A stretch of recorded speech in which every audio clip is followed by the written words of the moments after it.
ಜೊತೆ ಅಶೋಕ್ ಪಟ್ಟಣ್ ಸರ್ ದೂರವಾಣಿ ಸಂಪರ್ಕದಲ್ಲಿದ್ದಾರೆ ಅನ್ನೋ ಮಾಹಿತಿ ಕ್ವಿಕ್ಲಿ ಅವ್ರ ಹತ್ರ ಒಂದು ರೆಸ್ಪಾನ್ಸ್ ತಗೊಂಡು ವಾಪಸ್ ಪ್ಯಾನೆಲ್ ಬರ್ತೀನಿ.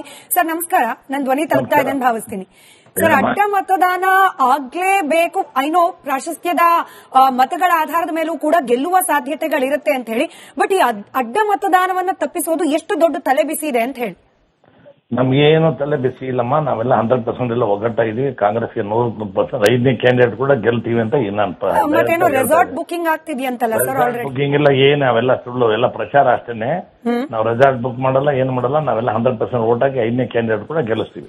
ಬಟ್ ಸ್ಟಿಲ್ ಅಂದ್ರೆ ಮತಗಳ ಕೊರತೆ ಅಂತೂ ಇದ್ದೇ ಇದೆ, ಸಂಖ್ಯಾಬಲದ ಆಧಾರದ ಮೇಲೆ. 2-3 ಇದೆಮ್ಮ ಅಷ್ಟೇನೆ, ನಮ್ಗೆ ಗೊತ್ತಿದೆ. How to manage we know, we cannot. ಅದೇ ಪ್ರಶ್ನೆ sir, how will you manage ಅನ್ನೋದೇ ಪ್ರಶ್ನೆ. ಯಾವ ತರ ನೋಡಮ್ಮ, ಯಾವ ತರ ಮ್ಯಾನೇಜ್ ಮಾಡ್ತೀವಿಲ್ಲ ರಾಜಕೀಯ ಹೇಳಕ್ಕಾಗಲ್ಲ. ನಾವು ಮ್ಯಾನೇಜ್ ಮಾಡ್ತೀವಿ, ಗೆಲ್ತೀವಿ ಅಷ್ಟೇನೆ.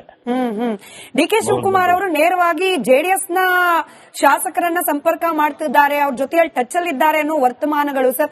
ಈಗ ಜೆಡಿಎಸ್ ವಕ್ತಾರರು ಕೂಡ ಹೇಳ್ತಾ ಇದ್ರು, ಸಂಕಟ ಬಂದಾಗೆಲ್ಲ ನೆನಪಾಗೋದೇ ಜೆಡಿಎಸ್ ಡಿ ಕೆ ಶಿವಕುಮಾರ್ ಅವ್ರಿಗೆ ಅಂತ.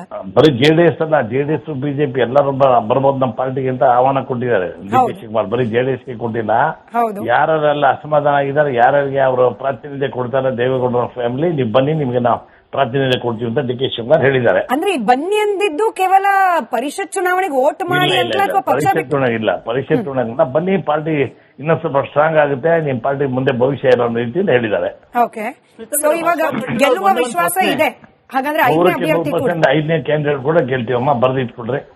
ಅಶೋಕ್ ಪಟ್ಟಣ್ ಸರ್, ನಾನು ಒಂದೇ ಒಂದು ಪ್ರಶ್ನೆ ಜೆಡಿಎಸ್ ಹೋಗ್ತಾರ ಸರ್, ದೆಹಲಿ ಯಾತ್ರೆಯನ್ನ ದಂಡಯಾತ್ರೆಯನ್ನ ಚೆನ್ನಾಗಿ ಮಾಡಿದ್ರಿ ನಿಮ್ಮ ನೇತೃತ್ವದಲ್ಲಿ, ಇನ್ನೂ ನೀವೇ ಮಂತ್ರಿ ಆಗಕ್ಕಾಗ್ಲಿಲ್ಲ, ಇನ್ನು ನಮ್ಮ ಬೇರೆ ಪರಿಷತ್ ಚುನಾವಣೆ ಅಲ್ಲ, ಅಶೋಕ್ ಪಟ್ಟಣ್ ಅವ್ರಿಗೆ ಅದೇ ಫಸ್ಟ್ ಅಶೋಕ್ ಪಟ್ಟಣ್ ಅವ್ರ ಮಂತ್ರಿ ಆಗ್ಲಿ, ಆಮೇಲೆ ಬೇರೆಯವ್ರನ್ನ ಕರ್ಕೊಂಡು ಹೋಗ್ಲಿ.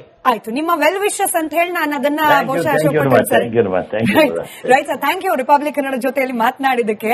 ಇವನ್ ಇಟ್ನಾಳ್ ಸರ್ ಕೂಡ ನಗ್ತಿದ್ದಾರೆ. ಬಟ್ ಇಟ್ನಾಳ್ ಸರ್, ಈ ಸಂಕಟ ಬಂದಾಗ ಜೆಡಿಎಸ್ ನೆನಪಾಗುತ್ತೆ ಅನ್ನೋ ಮಹೇಶ್ ಅವರ ಮಾತು ನನಗೆ ಬಹಳ ಇಂಟ್ರೆಸ್ಟಿಂಗ್ ಅನಿಸ್ತು. ಬಹುಶಃ ಆ ಪ್ರಯತ್ನ ಶುರುವಾಗ್ಬಿಟ್ಟಿದ್ಯಾ? ಇದು ಕೇವಲ ಪರಿಷತ್ ಚುನಾವಣೆಗೆ ಸೀಮಿತವಾಗಲ್ಲ ಸರ್.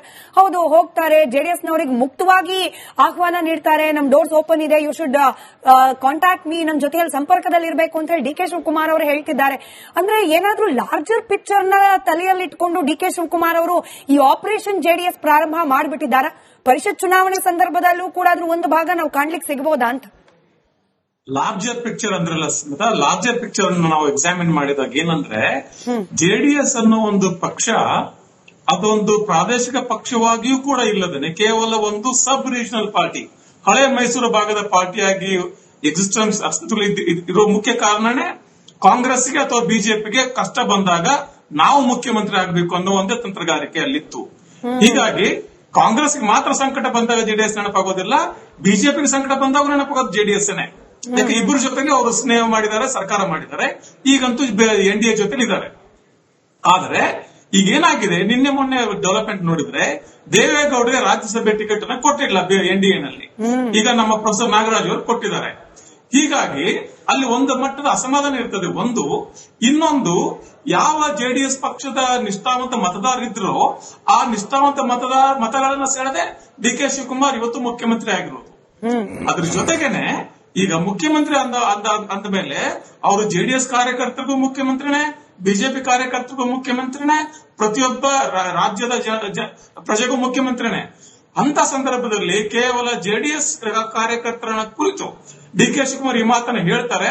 ಆ ಮಾತನ್ನ ಹೇಳಿದ ಮರುದಿವಸ ಜೆಡಿಎಸ್ ನ ಸದಸ್ಯರು ಹೋಗಿ ಡಿ ಕೆ ಶಿವಕುಮಾರ್ ಅವರನ್ನ ಭೇಟಿ ಆಗ್ತಾರೆ, ಅನುದಾನ ಇತ್ಯಾದಿ ಅಂತ ಒಂದು ಅಧಿಕೃತ ಕಾರಣ. ಬಟ್ ಈಗ ಚುನಾವಣಾ ಕಾಲದಲ್ಲಿ ನಾವಿದ್ದೇವೆ, ಉಳಿಕೆ ಓಟ್ಗಳಿಗೆ ಸ್ವಲ್ಪ ಬೇಕಾಗಿದೆ ಕಾಂಗ್ರೆಸ್ಗೆ. ಇಷ್ಟನ್ನು ಮಾಡದಷ್ಟು ಈ ಕೆಲವು ಉಳಿಕೆ ಓಟ್ಗಳನ್ನ ಜೆಡಿಎಸ್ ಇಂದ ಸೆಳೆಯದಷ್ಟು ಚುನಾವಣಾ ಏನಂತಾರೆ ಅದಕ್ಕೆ ಅಜ್ಞಾನಿ ಡಿ ಕೆ ಶಿವಕುಮಾರ್ ಅಲ್ಲ. Is known for trouble shooter for a reason. So he will definitely work towards that. So ಅದನ್ನ ಇವರು ಏನೇನೋ ಕಾರಣಗಳನ್ನ ಹೇಳಿ, ಅಶೋಕ್ ಪಟ್ಟಣ್ ಅವರು ಹೇಳಿದ್ರಲ್ಲ, ಇದೊಂದು ರಹಸ್ಯ.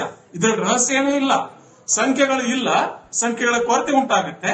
ನೀವು 2ನೇ ಆಯ್ಕೆ 3ನೇ ಆಯ್ಕೆ ಆದ್ಯತೆಗಳ ಅದಾಗ ವೋಟ್ ಹಾಕಿದ್ರು ಕೂಡ ಎಷ್ಟೋ ಸಂಖ್ಯೆಗಳ ಕಡಿಮೆ ಇದ್ರೂ ಕೂಡ ಕಡಿಮೆ ಸಂಖ್ಯೆಗಳನ್ನ ಹೊಂದಿಸಲೇಬೇಕಾಗುತ್ತೆ D K Shivakumar, if he has to reconfirm that is trouble shooter.